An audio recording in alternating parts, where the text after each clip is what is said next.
പോലീസുകാരുടെ ഈ നിയന്ത്രണത്തിൽ നടക്കുന്നതിലും ഈ പരമവിഡ്ഢിയായിരിക്കുന്ന ഇയാൾ, ചരിത്രബോധമില്ലാത്ത ഇയാൾ വളരെ കൃത്യമായി മനസ്സിലാക്കി ഓർമ്മിക്കുകയും ചെയ്യുന്ന ഒരു സാധനമുണ്ട്. ഈ പിണറായിയിൽ കമ്മ്യൂണിസ്റ്റ് പാർട്ടിയുടെ പാറപ്പുറ സമ്മേളനം നടക്കുമ്പോ ഇയാൾ കോട്ടി കളിക്കുന്നുണ്ടാവും. ചിലപ്പോ നമ്മുടെ മലബാർ ഭാഷയിൽ പറഞ്ഞാൽ മൂക്കട്ടി ഒളിപ്പിച്ച് കോട്ടി കളിക്കുന്നുണ്ടാവും. ഇനി അഥവാ പൊങ്ങുന്നുണ്ടെങ്കിൽ ഓരെ പിടിക്കാനുള്ള പണിയാണ് എന്ത് ചെയ്യുന്നത്? ഈ സമ്മേളനത്തെ സറൗണ്ട് ചെയ്യുന്നത് ആരാണ് ശരിക്ക്? അതിനെ ഗൈഡ് ചെയ്യുന്നത് ആരാണ് ശരിക്ക്? ഒന്ന്, ഇയാളുടെ വിവരക്കേടിന്റെ അധികാരമാണ് അയാൾ. പാലക്കാട് നടന്നിരിക്കുന്ന ഏറ്റവും ക്രൂരമായ 3 കൊല നടത്തിക്കുന്ന ചെന്താമര എന്ന് പറഞ്ഞ ഒരാളില്ലേ, അയാളേക്കാൾ നൃശംസ രാക്ഷസീയമായ മാനസികാവസ്ഥ, അയാൾ വെല്ലുന്ന നൃശംസ രാക്ഷസീയ മാനസികാവസ്ഥയുടെ ഒരാളായി ഈ കേരളത്തിലെ മുഖ്യമന്ത്രി ഈ കഴിഞ്ഞ 24 വർഷക്കാലമായി പരിണമിക്കപ്പെട്ടിരിക്കുന്നു. അപ്പൊ ഇയാൾ വരുന്ന ഒരു സംഭവം എന്ന് പറഞ്ഞാൽ ഒരു ഭയങ്കര ടെററൈസിംഗ് ആയിരിക്കുന്ന അവസ്ഥയാണ് ഉണ്ടാക്കുന്നത്. ആ ടെററൈസിംഗ് ആയ സംഭവത്തിന്റെ ഭാഗമായാണ് തിരഞ്ഞെടുക്കപ്പെട്ടു എന്ന് ഇവർ പറഞ്ഞു. നമസ്കാരം. കണ്ണൂരിൽ സമ്മേളന കാലമാണ്. ഈ 2 ദിവസങ്ങളായി മുഖ്യമന്ത്രി തന്നെ അവിടെ ക്യാമ്പ് ചെയ്താണ് ഈ സമ്മേളനം നടത്തുന്നത്. അതിപ്പോൾ കണ്ണൂർ മാത്രമല്ല, ഇത്തവണ നടന്ന എല്ലാ സമ്മേളനങ്ങളിലും തന്നെ മുഖ്യമന്ത്രിയുടെ മേൽനോട്ടമുണ്ട്. എന്തിനു വേണ്ടിയിട്ടാണ് മുഖ്യമന്ത്രി ഇത്തരം സമ്മേളനങ്ങളിൽ വന്നിരുന്ന് അവ നിയന്ത്രിക്കേണ്ടി വരുന്നത്? അത് പരിതാപകരമായ ഒരു അവസ്ഥ കൂടിയാണ്. മാത്രമല്ല, CPMന്റെ മേൽ പിണറായി വിജയനുള്ള ഒരു ഹൈജാക്കിംഗ് തന്ത്രം കൂടിയാണ് ഇതെന്ന് പറഞ്ഞു വെക്കുകയാണ് രാഷ്ട്രീയ നിരീക്ഷകനായിട്ടുള്ള പാണ്ഡ്യാല ഷാജി. അദ്ദേഹം പറയുന്നത് പലതിനെയും അടിച്ചമർത്താൻ വേണ്ടിയിട്ടാണ് ഇത്തരത്തിലുള്ള കാര്യങ്ങളിലേക്ക് മുഖ്യമന്ത്രി പിണറായി വിജയൻ പോകുന്നത്. അതായത് ടെററൈസ് ചെയ്യുകയാണ് പാർട്ടിയെ പിണറായി വിജയൻ എന്നുള്ളതാണ് പറഞ്ഞു വെക്കുന്ന കാര്യം.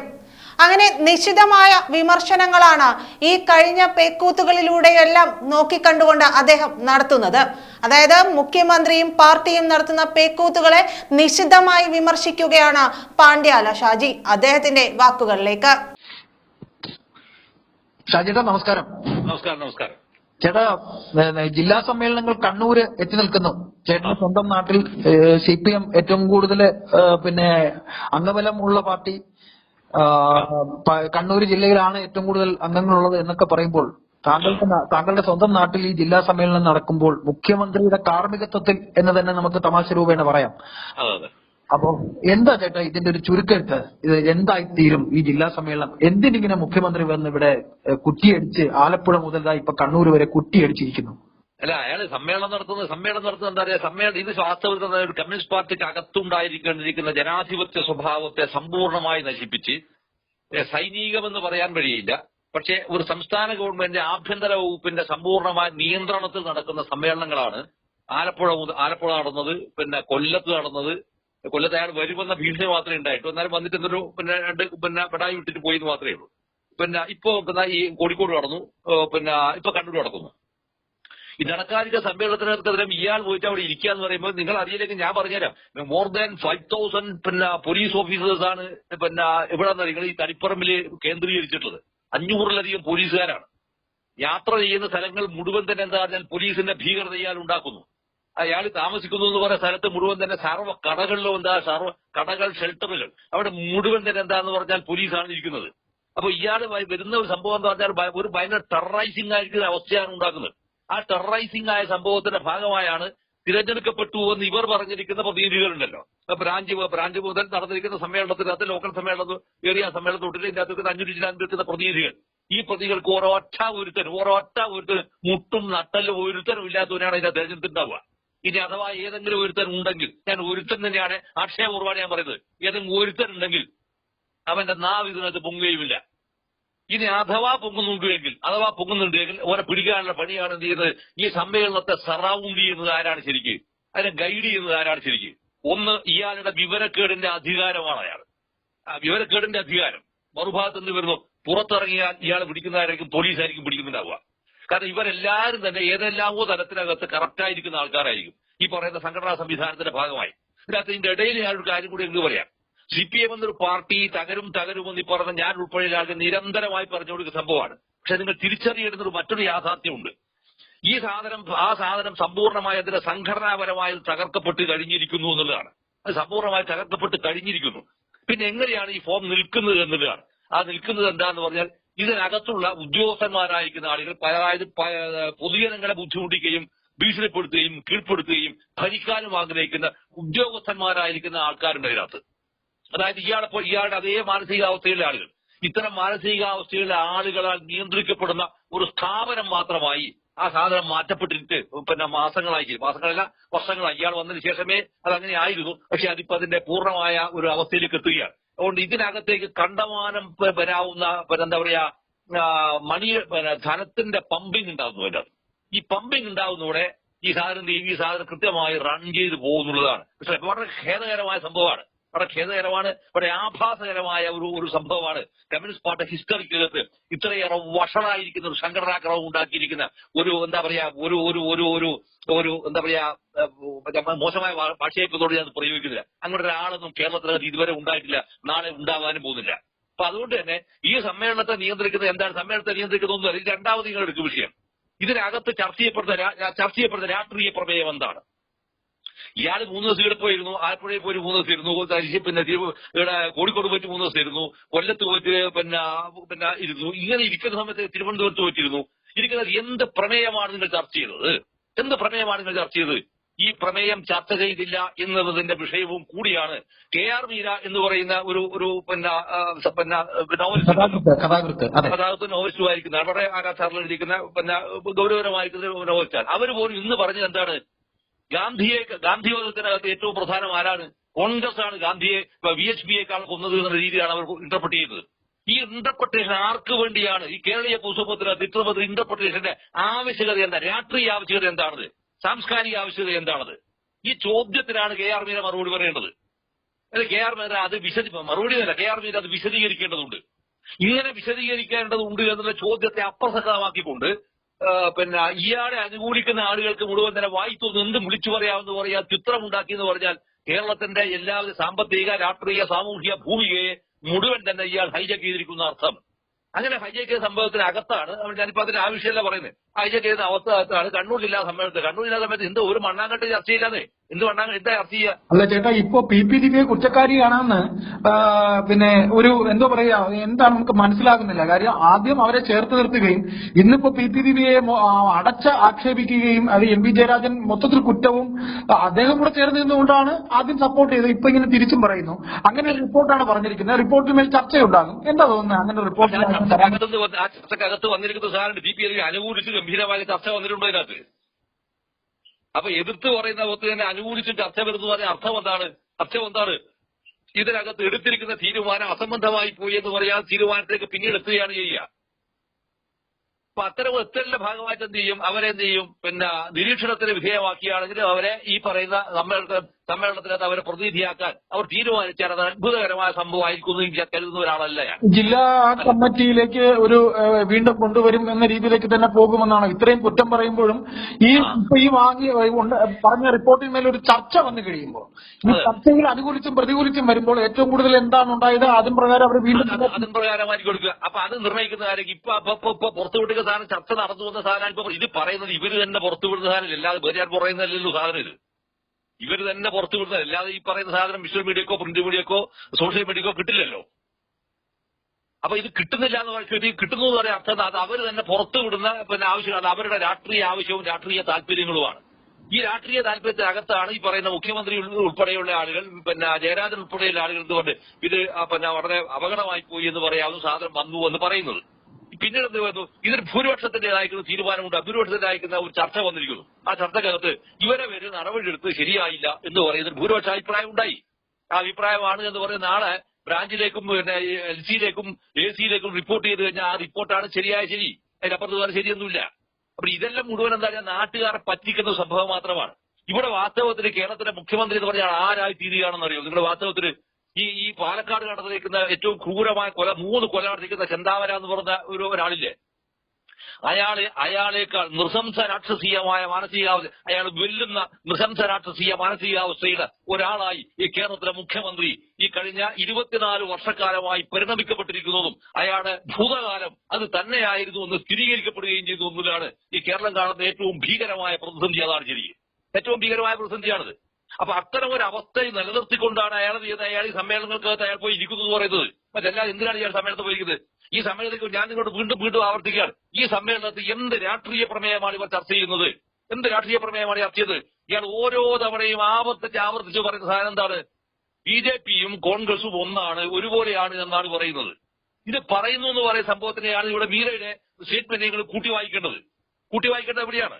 അപ്പൊ ഈ കൂട്ടിവായന എവിടെയാണിത്? കൂട്ടിവായിക സാംസ്കാരിക തലത്തിലേക്ക് എത്തുമ്പോൾ മീര എന്ന് പറയുന്ന ഈ സാഹിത്യകാരി ആരുടെ കൂടെയാണ്? ഗാന്ധിയുടെ കൂടെയാണോ അതോ ഗോഡ്സെയുടെ കൂടെയാണോ? ഗാന്ധി പ്രതികരിക്കുന്ന ഹിന്ദുവിന്റെ കൂടെയാണോ അല്ല ഗോഡ്സെ പ്രതികരിക്കുന്ന ഹിന്ദുവിന്റെ കൂടെയാണോ? ഞാൻ വളരെ ഷാർപ്പായി രാജി വെക്കുന്ന ക്വസ്റ്റാണിത്. വളരെ ഷാർപ്പായി രാജി വെക്കുന്ന ക്വസ്റ്റാണിത്. എവിടെയാണ് ഇത് മീര ഈ പറയുന്ന രീതിയിലാണെങ്കിൽ മീരയാണത് വിശദീകരിക്കേണ്ടത്. ഈ സാഹിത്യകാരിയാക്കുന്ന മീര ഇത് പബ്ലിക്കോട് വിശദീകരിക്കേണ്ടതാണ്. വെറുതെ ആർക്കെങ്കിലും വേണ്ടി ഇങ്ങനെ സംസാരിച്ചു എന്ന് പറയാവുന്ന വിമർശനം, ഒരുപക്ഷെ ഞാൻ പോലും ഉന്നയിച്ചേക്കുന്ന വിമർശനം അതല്ല എങ്കിൽ അതെന്തായിരുന്നു എന്ന് വിശദീകരിക്കേണ്ട ഉത്തരവാദിത്വവും ബാധ്യതയും അവർക്കുണ്ട്. ഇല്ലെങ്കിൽ പൂക്കാസക്കാർക്കുണ്ട്, ഇല്ലെങ്കിൽ പുരാണ കലാസാഹിത്യത്തിന്റെ ആൾക്കാരുണ്ടല്ലോ. അപ്പൊ ഇത് ഉണ്ടാവാത്ത ഒരു അവസ്ഥയുടെ നിർമ്മിക്കപ്പെടുന്നു പറഞ്ഞാൽ അർത്ഥം എന്താണ്? സമ്മേളനങ്ങൾ ഔപചാരികമായ സമ്മേളനങ്ങൾ മാത്രമാണ്. ഇനി ഞാൻ ഇതിന്റെ വേറൊരു വേർഷനിലേക്ക് കടക്കുക. ഈ 500 പരം പോലീസുകാരുടെ ഈ നിയന്ത്രണത്തിൽ നടക്കുന്നതിലും ഈ പരമവിഡ്ഢിയായിരിക്കുന്ന ഈ ചരിത്രബോധമില്ലാത്ത ഇയാൾ വളരെ കൃത്യമായി മനസ്സിലാക്കി ഓർമ്മിക്കുകയും ചെയ്യുന്ന ഒരു സാധനമുണ്ട്. ഈ പിണറായിയിൽ കമ്മ്യൂണിസ്റ്റ് പാർട്ടിയുടെ പാറപ്പുറ സമ്മേളനം നടക്കുമ്പോ ഇയാൾ കോട്ടി കളിക്കുന്നുണ്ടാവും. ചിലപ്പോ നമ്മുടെ മലബാർ ഭാഷയിൽ പറഞ്ഞാൽ മൂക്കട്ടി ഒളിപ്പിച്ച് കോട്ടി കളിക്കുന്നുണ്ടാവും. ചിലപ്പോൾ മിക്കവാറും അതിനെ സാധ്യതയുള്ളൂ. ഒരു പ്രായത്തിൽ 39 പ്രായത്തിന്റെ അവസ്ഥ വെച്ചിട്ട് ഈ സമയത്ത് കമ്മ്യൂണിസ്റ്റ് പാർട്ടി വോളണ്ടിയർമാരായിരിക്കുന്ന പോലീസിനെ പ്രതിരോധിക്കുന്നതിന് വേണ്ടിയിരിക്കുന്ന വലിയ രീതിയിൽ നിലയുറപ്പിച്ചു നിൽക്കുകയും അവരുടെ കണ്ണുകളെ തെറ്റിക്കുന്നതിനാവശ്യമായിരിക്കുന്ന മറ്റൊരു സമ്മേളനം പിണറായി ആസിയ കലാ സ്കൂൾ നടത്തുകയും ചെയ്തിട്ടാണ് ഈ പിണറായിയുടെ പാറപ്പുറത്ത് കമ്മ്യൂണിസ്റ്റ് പാർട്ടി സമ്മേളനം നടന്നത്. നോക്കൂ നിങ്ങൾ ഇപ്പോഴ് ഈ പറയുന്ന പോലീസുകാർ ഇയാൾ പോകുന്ന സമ്മേളനത്തിനകത്ത് മുഴുവൻ എന്താണ്? പോലീസുകാരുടെ പ്രവാഹമാണ്. എങ്ങനെയാണ് സാർ നിങ്ങൾ സമ്മേളനം നടത്തുന്നത്? ഇതിനൊരു വേറൊരു പ്രീ ഹിസ്റ്ററി ഉണ്ട്. ആ പ്രീ ഹിസ്റ്ററി എന്താ പറയുന്നത്? ഈ അവിഭക്ത കണ്ണൂർ ജില്ലയുടെ ഭാഗമായിട്ട് വരുന്ന വയനാട് കൂടി ഉൾപ്പെടുന്ന പ്രദേശം ഉണ്ടായിരുന്നു പഴയ കാലത്ത്. അപ്പൊ 1968 നടക്കുന്ന രണ്ടാമത്തെ ഒരു പിളർപ്പുണ്ട്. 64 പിളർപ്പ് കഴിഞ്ഞു, 68 വരുന്നൊരു പിളർപ്പുണ്ട്. ആ പിളർപ്പിന്റെ കാലയളവിലാണ് നക്സലൈറ്റ് മൂവ്മെന്റ് എന്തോ സാധനം ഒരു സംഘടന പോയിട്ട് അതൊരു പുതിയ ഒരു രാഷ്ട്രീയ ദിശയെ രാഷ്ട്രീയ അഭിപ്രായം ഉണ്ടാകും. ഈ അഭിപ്രായ രൂപീകരണത്തിന് മുന്നോടിയായി വയനാട്ടിൽ നടന്നിരിക്കുന്ന ഒരു പാർട്ടിയുടെ ക്യാമ്പ് ഉണ്ടായിരുന്നു. Communist Party of India Marxist സംഘടിപ്പിച്ചിരിക്കുന്ന ഒരു ക്യാമ്പ് ഉണ്ടായിരുന്നു. ആ ക്യാമ്പ് സംഘടിപ്പിച്ചത് എന്താ പറയാ കണ്ണൂർ ജില്ലാ കമ്മിറ്റിയാണ്. CPM കണ്ണൂർ ജില്ലാ കമ്മിറ്റിയാണ്. അതിൽ ഏറ്റവും പ്രധാനപ്പെട്ടിരിക്കുന്ന ആളാരാന്ന് പറഞ്ഞാൽ ഒന്ന് MBR ആണ്, മറ്റൊരാൾ KPR ഓവനാട്ടറാണ്, മറ്റൊരാളാരാന്ന് പറഞ്ഞാൽ അരിപ്പ ബാലകൃഷ്ണനാണ്, പിന്നെന്ത് കാന്തരോട്ട് കരുനാടൻ. ഇങ്ങനെ വരാവുന്ന ഒരു പുതിയ തലമുറയിൽ യങ്സ്റ്റേഴ്സിന്റെ തലമുറയിൽപ്പെട്ടിരിക്കുന്ന ആൾക്കാരാണ് ഈ പറഞ്ഞ ക്യാമ്പ് നടത്തുന്നത്. അപ്പൊ ഈ ക്യാമ്പ് നടത്തുമ്പോൾ ഇതിനകത്ത് മിലിറ്ററിയുടേതായ രൂപത്തിലേക്ക് ഇതിന്റെ സംഘടനാ സംവിധാനം മാറുന്നു എന്ന് പറയാവുന്ന ഒരു വിമർശം അല്ലെങ്കിൽ ഒരു പരാമർശം പാർട്ടിയുടെ സ്റ്റേറ്റ് കമ്മിറ്റിയുടെ ശ്രദ്ധയിലേക്ക് പെടുകയാണ്. സാക്ഷാൽ EM ശങ്കരൻ നമ്പൂതിരിപ്പാട് എന്താന്ന് പറഞ്ഞാൽ കേരളത്തിലെ മുഖ്യമന്ത്രിയാണ്. EM ശങ്കരൻ നമ്പൂതിരിപ്പാട് അന്ന് കൊടുത്തിരിക്കുന്ന ഒരു സംഭവം എന്താണെന്ന് അറിയോ? നിങ്ങൾ ഇപ്പൊ അറിയില്ലെങ്കിൽ ഞാൻ പറയുന്നതാണ്. എന്താ സംഭവം അറിയോ? ഈ ക്യാമ്പ് സന്ദർശിക്കാൻ ഞാൻ വരുന്നുണ്ട് എന്നാണ്. ഈ ക്യാമ്പ് സന്ദർശിക്കാൻ ഞാൻ വരുന്നത് ആരാണ്? കേരളത്തിലെ മുഖ്യമന്ത്രിയാണ്. കേരളത്തിലെ മുഖ്യമന്ത്രി EM ശങ്കരൻ നമ്പൂതിരിപ്പാടല്ല വരുന്നത്. ആ വരുമ്പോൾ അദ്ദേഹത്തിന്റെ കൂടി ആരുണ്ടായിരിക്കും? സംസ്ഥാനത്തിലെ ഉന്നതമാനമായിരിക്കുന്ന പോലീസ് ഓഫീസർമാരുണ്ടായിരിക്കും, ക്രൈംബ്രാഞ്ച് ഉണ്ടാവും, സ്പെഷ്യൽ ബ്രാഞ്ച് ഉണ്ടാവും, ഇന്റലിജൻസ് ഉണ്ടാവും, എല്ലാവരും. അപ്പൊ വരുന്നു എന്ന് പറയുന്ന സംഭവത്തെ തടയാൻ ആർക്ക് അവകാശമില്ല? പാർട്ടിയുടെ കണ്ണൂർ ജില്ലാ കമ്മിറ്റിക്ക് അതിന് അവകാശമില്ല. സംഘടനാപരമായ അവകാശമില്ല, രാഷ്ട്രീയമായ അവകാശമില്ല. അപ്പൊ അതുകൊണ്ട് ക്യാമ്പ് എന്താ ചെയ്തതെന്ന് അറിയുമ്പോൾ ഈ പാർട്ടി ആ ക്യാമ്പ് പിരിച്ചുവിടുകയാണ് ചെയ്തത്. അറിയാമോ നിങ്ങൾക്ക്? അന്ന് ഇയാൾ കോട്ടി കളിക്കുന്നുണ്ടാവും. ഈ പറയുന്ന വിദ്വാൻ കോട്ടി കളിക്കുന്നുണ്ടാവും. പ്രായം കൊണ്ട് കോട്ടി കളിക്കുന്നതല്ല, അല്ലാതെ കോട്ടി കളിക്കുന്നുണ്ടാവും. അല്ലെങ്കിൽ സൈക്കിൾ കിട്ടുന്നുണ്ടാവും ഇയാളെന്ന്. ഏറ്റവും നല്ല പ്രയോഗം അത്. ഏറ്റവും നന്നായി സൈക്കിൾ കിട്ടുന്നുണ്ടാവും ഇയാളെന്നാണ്. അതാണ് ഏറ്റവും കറക്റ്റും ഫിറ്റ് ആയിരിക്കുന്ന പ്രയോഗം അതാണ്. എന്നിട്ട് ആ സമ്മേളനം ആ ക്യാമ്പ് പിരിച്ചുവിടുകയാണ് ചെയ്തത്. EM ശങ്കരൻ നമ്പൂതിരിപ്പാടിന്റെ മുഖത്ത് നോക്കി KPR ഗോപാലകൃഷ്ണൻ ഷാർപ്പായി പറഞ്ഞിട്ടുണ്ട്, ഈ പറയുന്ന ക്യാമ്പ് പൊളിക്കാനാണ് നിങ്ങൾ പോലീസിനെയും കൂട്ടി നിങ്ങൾ ഇവിടെ സന്ദർശിക്കാൻ വന്നത് എന്ന് ബാലകൃഷ്ണൻ പറഞ്ഞിട്ടുണ്ട്. അതോടൊപ്പം തന്നെ കാന്തോട്ട് കരുനാട്ടനും പറഞ്ഞിട്ടുണ്ട്. അല്ലേ ചേട്ടാ? അതുമായി കൂട്ടി വായിക്കേണ്ടി വരും ഇതിനെ. അതുമായി കൂട്ടി വായിക്കേണ്ട സംഭവങ്ങൾ ഈ സമ്മേളനത്തിനകത്ത് ഗൗരവതരമായിരിക്കുന്ന ഒരു ചർച്ചയും നടത്തില്ല. ഇയാളുടെ തിട്ടൂരങ്ങൾ കൃത്യമായി ഇംപ്ലിമെന്റ് ചെയ്യപ്പെട്ടു പോകും. ഞാനൊരു ചോദ്യം ഇടയ്ക്ക് ചോദിച്ചോട്ടെ. CBI അന്വേഷണത്തെ സർക്കാർ ഭയപ്പെടുന്നു. PPDVയെ മാത്രം ഒതുക്കി നിർത്തിക്കൊണ്ട് ADM നവീൻ ബാബുവിന്റെ മരണം ആത്മഹത്യ ആണ് എന്ന് വരുത്തി തീർക്കാനുള്ള ഒരു ശ്രമവും കൂടെ ആണോ PPDV വിഷയം വരുന്നത്? പിന്നെ ചേട്ടൻ പറഞ്ഞതുപോലെ ഭരണത്തിൽ T ശശി എന്ന അദ്ദേഹത്തിന്റെ സന്തത സഹചാരി, അദ്ദേഹത്തിന്റെ പല തട്ടിപ്പുകൾക്കും കൂട്ടുനിൽക്കുന്ന ശശിയെ കുറിച്ചോ ആഭ്യന്തര വകുപ്പിനെ സ്ഥാനാർത്ഥിയെ കുറിച്ചോ ഒന്നും ചർച്ച ഈ നിമിഷം വരെ വന്നതായി നാം അറിയുന്നില്ല. അദ്ദേഹത്തിന് അഭിയോജനമല്ലാത്ത പി ജയരാജനെ കുറിച്ചും EP ജയരാജനെ കുറിച്ചും ഒക്കെ ഒരു കോട്ട് വന്നതായി നാം കേൾക്കുന്നു. അവരെ കുറിച്ചുള്ള വിമർശനം വന്നതായി കേൾക്കുന്നു. ഈ നിമിഷം വരെ ഗോവിന്ദനെ കുറിച്ചൊരു വിമർശനമോ ഒന്നും തന്നെ വന്നതായി നാം അറിയുന്നില്ല. ചേട്ടാ, ഇത്രയും കൂടി ചേർത്തൊന്ന് ചുരുക്കി പറയാം. അല്ല, ഇതിനകത്തുള്ള ഒരു സാധനമുണ്ട്. പി ജയരാജൻ എടുക്കാൻ ചേർക്കാറ്റ് കാലം കൂടിയായി പി ജയരാജൻ. അതുപോലെ EP ജയരാജൻ എടുക്കാൻ ചേർക്കായി. പിന്നെ പി ജയരാജൻ ഇതൊരു ചാമ്പ്യനാവാൻ നോക്കുന്നതിന്റെ ഭാഗമായ നാട്ടുകാരെ കൊലപാതകം നടന്നാലും ഏതൊക്കെ ഒരാൾ ശിക്ഷക്കകത്തുനിന്ന് രക്ഷപ്പെട്ടിട്ടുണ്ടെങ്കിലോ അല്ലെങ്കിൽ പിന്നെ ശിക്ഷിക്കപ്പെടുന്നുണ്ടെങ്കിലോ അതിന് മുമ്പിൽ പോയിട്ട് ഇങ്ങനെ ഇല്ലാത്ത കൈകൊണ്ട് പൊതിച്ചിട്ട് മുദ്രാവാക്യം വിളിക്കാൻ പോകുന്ന രാഷ്ട്രീയത്തിൽ ഏറ്റവും ഭീരവും കോമാളിയുമായ അവസ്ഥയാണ് പി ജയരാജൻ വരുന്നത്. അതുകൊണ്ട് അയാൾ തള്ളുക, അയാളെ വിട്ടേക്കുക. അയാൾ സത്യം എന്താ പറഞ്ഞാൽ അയാൾക്ക് എങ്ങനെ വീണ്ടും ഒരു എന്താ പറയുക പുനരവധിക്കപ്പെട്ടിരിക്കുന്ന പഴയ പാർട്ടി സംസ്ഥാന സെക്രട്ടറി അയക്കുന്ന വിജയരാവണമെന്നുള്ള മാനസികാവസ്ഥയാണ്. കണ്ണൂർ ജില്ല, അതായത് ഈ കില്ലിംഗ് സ്ക്വാഡിന്റെ കില്ലർ ഗ്യാങ്ങിന്റെ അതിന്റെ ഒരു ചാമ്പ്യൻ ഞാനാണ് എന്നും നിങ്ങളെ മുഴുവനാണ് ഞാൻ പ്രൊട്ടക്ട് ചെയ്യുന്നു പറയാവുന്ന അങ്ങേറ്റം ദുർബലനും ഭീരുവായിരിക്കുന്ന ഒരാൾ പി ജയരാജൻ. അയാൾ എടുക്കാൻ ചെറുക്കാക്കി അയാൾ ഒഴിവാക്കുക. അയാൾ ചർച്ച ചെയ്യപ്പെട്ട കാലയല്ല. പിന്നെ EP ജയരാജൻ ഇതൊന്നും വിഷയമല്ല. കാരണം അയാൾക്ക് ഇതെല്ലാം അറിയാം എന്താണ് സംഭവിക്കുന്നത്. EP ജയരാജൻ വാ തുറന്നാൽ പിന്നെ എന്താ സംഭവിക്കാന്നറിയാം. പിന്നെ MP ഗോവിന്ദനെ കുറിച്ചാണെങ്കിൽ അതിനേക്കാൾ നിസ്സഹായമാണ്. അയാളുടെ സാന്നിധ്യത്തിൽ നിന്നുകൊണ്ട് അയാൾ മറുപടി പറയേണ്ടിയിരിക്കുന്ന സംഘടനാ വിഷയത്തിൽ പോലും ആലപ്പുഴ ജില്ലാ സമ്മേളനത്തിൽ മറുപടി പറഞ്ഞത് പാർട്ടി സംസ്ഥാന സെക്രട്ടറിയാണെന്നേ. അതെല്ലാം മുഴുവൻ പത്രങ്ങളിൽ ഈ പത്രങ്ങൾക്ക് ഇത് വന്നതായിരിക്കും. ഇയാളെ എതിർക്കുന്ന പക്ഷമോ അനുകൂലിക്കുന്ന പക്ഷമായിരിക്കില്ലല്ലോ. എതിർക്കുന്ന പക്ഷക്കാരൻ ചോർത്തി കൊടുത്ത സാധനമാണ്. അതിന്റെ കൂടി ഇതുവരെ അതിനോട് ഒരു മറു അഭിപ്രായം വന്നില്ല. ഇതുപോലെ കണ്ണൂർ ജില്ലയിൽ ഇവിടെ വന്നിട്ട് ഒരു സാധനം വരുമ്പോഴും പാർട്ടിയുടെ സംസ്ഥാന നേതൃത്വത്തിനെതിരായിട്ട് വലിയ ഗൗരവതരമായിട്ടുള്ള വിമർശനങ്ങൾ അതിനകത്ത് ഉണ്ടാകും. ശശിക്കെതിരെ ഒന്നും വന്നിട്ടില്ലല്ലോ. ശശിക്കെതിരെ സംസാരിച്ചു കഴിഞ്ഞാൽ ഈ കണ്ണൂർ ജില്ലയിൽ ഏത് പാർട്ടി നേതാവാണ് പിന്നെ ഇവനെല്ലാം സാമ്പത്തികമായോ മറ്റു തരം വകുപ്പിനെ കുറിച്ച് ഒന്നും പറഞ്ഞിട്ടില്ലല്ലോ ഏട്ടാ. അതെ, അതൊന്നും പറയില്ല. കാരണം അതല്ലാതെ അതായത് ഇത് സ്ലേവ്സിന്റെ കൂട്ടായ്മയിൽ നടത്തുന്ന, അതായത് ജോർജ് ഓർവലിന്റെ പിന്നെ ആനിമൽ ഫോമിനകത്ത് നടക്കാവുന്ന സംഭവത്തിന്റെ അതിനെപ്പോലും ഞെട്ടിപ്പിക്കുന്ന വിധത്തിലുണ്ടായിരിക്കുന്ന ഒരു അസംബന്ധമാണ് വാസ്തവത്തിൽ ഈ പാർട്ടിയുടെ ജില്ലാ സമ്മേളനങ്ങൾ എന്ന് പറയുന്ന സാധനങ്ങൾ. ഇതിനേക്കാൾ വൃത്തികേട് ഓക്കോടായിരിക്കും വരുന്ന സംസ്ഥാന സമ്മേളനം. ഇതിനേക്കാൾ ഓക്കോടായിരിക്കും പിന്നെ സംസ്ഥാന സമ്മേളനം എന്ന് പറയുന്ന സാധനം. അപ്പൊ അതിനകത്ത് ഒരു ഗൗരവതരമായിരിക്കുന്ന വിഷയങ്ങളൊന്നും അഡ്രസ് ചെയ്യുക സാധ്യമല്ല. കാരണം രാഷ്ട്രീയം എന്ന് പറയുന്നത് രാഷ്ട്രീയ പ്രമേയമില്ലാതെ വരുന്ന ഇയാളുടെ വാഴ്ത്തുപാട്ടുകാരും വാഴ്ത്തുപാട്ടിനെ എതിർക്കുന്നവരുണ്ട് എന്ന് പറഞ്ഞ് പ്രചരിപ്പിച്ച് ഇതിനകത്ത് ചർച്ച നടക്കുന്നുണ്ടെന്ന് പറയൽ മാത്രമാണ്. ഇവരൊന്നുമല്ല. ഇവിടെ തന്നെ നിങ്ങൾ നോക്കുക. MP ജയരാജൻ അവതരിപ്പിക്കുന്ന റിപ്പോർട്ടിനകത്ത് മൂപ്പർ പറഞ്ഞിട്ട് സാധനം എന്താണ് ഏറ്റവും പ്രധാനമായി പറയുന്ന സാധനം എന്താണെന്ന് പറഞ്ഞാൽ ഇതിനകത്ത് ഇത്ര ലോക്കൽ കമ്മിറ്റി വർദ്ധിച്ചു, ഇത്ര ബ്രാഞ്ച് വർദ്ധിച്ചു. എന്തിനാണ് ഈ ബ്രാഞ്ചുകൾ വർദ്ധിച്ചത്? എന്തിനാണ് ലോക്കൽ കമ്മിറ്റി വർദ്ധിച്ചത്? തിരിയാത്ത വിഷയങ്ങളെ ശ്രദ്ധിക്കേണ്ട ഒരു പ്രധാനപ്പെട്ട മൗലികമായ വിഷയം എന്താ പറഞ്ഞാൽ ഒരു ലോക്കൽ കമ്മിറ്റി വിഭജിക്കുക എന്ന് പറഞ്ഞ അർത്ഥമെന്നല്ല. അതിനകത്ത് നിന്ന് സമ്മേളനത്തൊക്കെ തിരഞ്ഞെടുക്കപ്പെടുന്ന പ്രതിനിധികളുടെ എണ്ണം കൂട്ടുക എന്ന് പറയുന്ന വലിയ തന്ത്രപരമായ സംഭവം ഇതിനകത്ത്. ഈ തന്ത്രപരമായ സംഭവത്തിനകത്ത് പിന്നെ നിങ്ങൾ ഉൾച്ചേർക്കുമ്പോൾ വരുന്നത് ഈ പിന്നെ അതിനകത്ത് വരുന്ന ആളുകൾ എവിടത്തേക്കുള്ള യാത്രയാണെന്നറികള് അത് സമ്മേളന പ്രതിനിധികളായി വന്ന് മറ്റൊരാൾക്ക് ചിന്താവാദി വിളിക്കാനോ വോട്ട് ചെയ്യാനോ ഉള്ള പ്രതിനിധികൾ മാത്രമായി ചുരുങ്ങുകയാണ് ചെയ്യുന്നത്. അതുകൊണ്ട് ഇതൊന്നും ഒരിക്കലും തന്നെ ഒന്നല്ല. ഈ രണ്ടാമത് മെമ്പർഷിപ്പിൽ വന്നിരിക്കുന്ന വർധനവ് ഗുണപരമായ അർത്ഥത്തിൽ ക്വാളിറ്റേറ്റീവ് ആയിരിക്കുന്ന എത്ര ആളുകൾ ഇതിനകത്ത് ഉണ്ടായി? MP ജയരാജൻ പരിശോധിക്കേണ്ട വിഷയമാണ്. അല്ലെങ്കിൽ ഈ പറയുന്ന കാട്ടാസ് മുഖ്യമന്ത്രി പറയേണ്ട വിഷയമാണത്.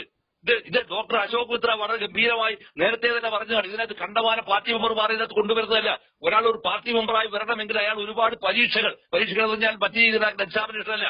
രാഷ്ട്രീയ പ്രവർത്തനം, പൊതുജനങ്ങളുടെ ഇടപെടലുകൾ, ആളുകൾ ഉണ്ടാക്കുന്ന ഇത് ഇങ്ങനത്തെ ഒരുപടി സംഭവങ്ങൾക്കകത്ത് ഗുണപരമായ അർത്ഥത്തിൽ വരുമ്പോൾ മാത്രമാണ് നിങ്ങൾ എന്ത് ചെയ്യുക കാൻഡിഡേറ്റ് മെമ്പർഷിപ്പിലേക്ക് വരുന്നത്.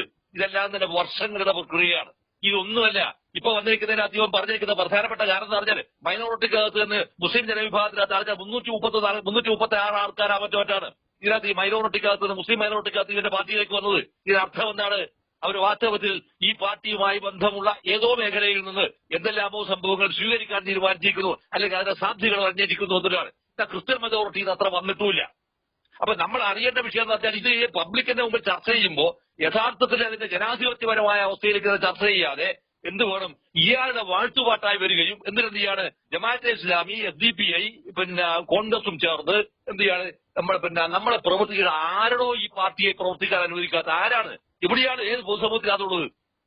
നമ്മൾ ഈ പിണറായി പഞ്ചായത്തിനകത്ത് പോലും കഴിഞ്ഞ 2 ദിവസം മുമ്പിൽ നമ്മൾ കണ്ടില്ലേ? ഇപ്പൊ ജസ്റ്റിസ് ദേവൻ രാമേന്ദ്രൻ അത് പരസ്യമായി പറഞ്ഞുകൂടി എന്തായെന്ന് പറഞ്ഞാൽ ഇവന്റെ അണ്ണാക്കിലല്ല ഇപ്പൊ വായു തള്ളിയില്ല. ഇപ്പോഴും എന്തായാലും ചെയ്യാത്തത് രണ്ടാമത്തെ വിഷയമാണത്. പക്ഷെ അതിന് ഇതുപോലെ വരാവുന്ന ജനാധിപത്യത്തെ പ്രതിരോധിക്കുന്ന, ജനാധിപത്യത്തിന്റെ സാധ്യതകളെ ഇല്ലാതാക്കുന്ന പ്രവണതകൾ ശക്തി പ്രാപിക്കുമ്പോൾ അവർ സ്വാഭാവികമായിട്ട് എന്ത് ചെയ്യും? ഞാൻ നേരത്തെ പറഞ്ഞിരിക്കുന്ന പോലെ സംഘടന എന്ന നിലയിൽ പാർട്ടിയുടെ പ്രത്യയശാസ്ത്രപരമായ സംഭവം അതിൽ കൈമോശം വന്നിരിക്കുന്നു. അത് കേവലം ഒരു എന്താ പറയാ ധനസമാഹരണത്തിനും അല്ലെങ്കിൽ ലൂട്ടറിങ്ങിനും ഉണ്ടായിരിക്കുന്ന ഒരു ഇൻസ്റ്റിറ്റ്യൂഷൻ മാത്രമാണ്, ഒരു ചിട്ടിക്കമ്പനി പോലെ, ഒരു കുറിക്കമ്പനി പോലെ, അല്ലെങ്കിൽ ഒരു ഗാങ്സ്റ്റർ സംഭവത്തിന്റെ ഭാഗം മാത്രമായിരിക്കുന്നു. അതിന്റെ അകത്ത് എത്രമാത്രം മണി പമ്പ് ചെയ്യപ്പെടുന്നുവോ ആ പമ്പ് ചെയ്യുന്ന അനുസൃതമായി ആ സാധനം ചലിച്ചുകൊണ്ടേയിരിക്കും. അത്ര ചലിച്ചുകൊണ്ടിരിക്കുന്ന ഓരോ ഘട്ടത്തിലും എന്തായിത്തീരും, ഈ സംസ്ഥാനം പോവും, ഈ പാർട്ടി പോവും, ഈ ഗവൺമെന്റ് പോവും. ഇതിനകത്ത് ഒറ്റൊരു വിഷയം കൂടി. ഇപ്പൊ നമ്മളിപ്പോ എല്ലാവരും പറഞ്ഞ സാധനമുണ്ട്, സെൻട്രൽ ഗവൺമെന്റ് ബജറ്റ് പ്രഖ്യാപിച്ചപ്പോ കേരളത്തിലൊന്നും തന്നില്ല.